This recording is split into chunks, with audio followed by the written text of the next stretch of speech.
नित्य लीला प्रविष्टं विष्णुपाद श्रीला मुक्ति वेदांत स्वामी गुरु महाराज जय जयतु जय नित्य लीला विष्णुपाद कृष्ण जय जयतु नित्य भक्ति शरण बदना महाराज जय जयतु अनंत गुरु वैष्णविंद जय जयतु जय जनिता गौर ब्रह्मानंद हरि हरि बोल।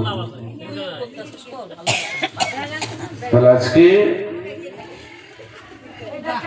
शुभ दिन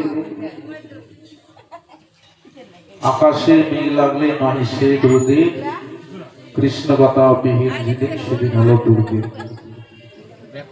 আজকে যে অনুষ্ঠান উপলক্ষে হচ্ছে সেটা হচ্ছে বিরহ উৎসব।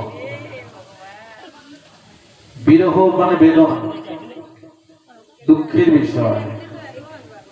এই জন্য আমাদের কীর্তনে বলেছে যে আনিল প্রেমধন করুণা পুছু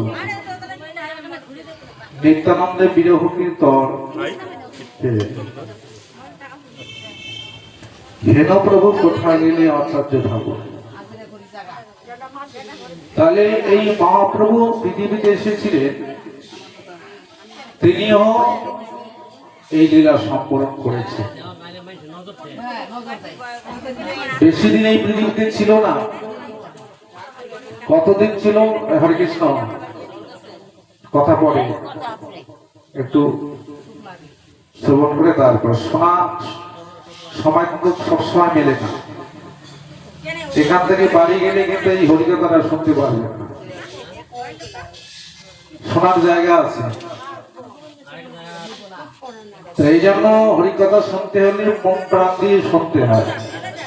আনমনা হয়ে গেলে ওই যে দুধ দোকানের মতো ওই গয়ায় দিয়ে আসবে, তবু সে যাবে না। তারপরে তো তার দাদা মুক্তি দিলেন কি করে? 7 দিন ভাগবত তাকে শ্রবণ করেন, তবেই তো তার মুক্তি হয়ে গেল। তা মহাপ্রভু এই পৃথিবীতে বেশি দিন ছিলেন না। কতদিন ছিলেন? 48 বছর। 48 বছর পর তিনি লীলা সমাপন করেছেন।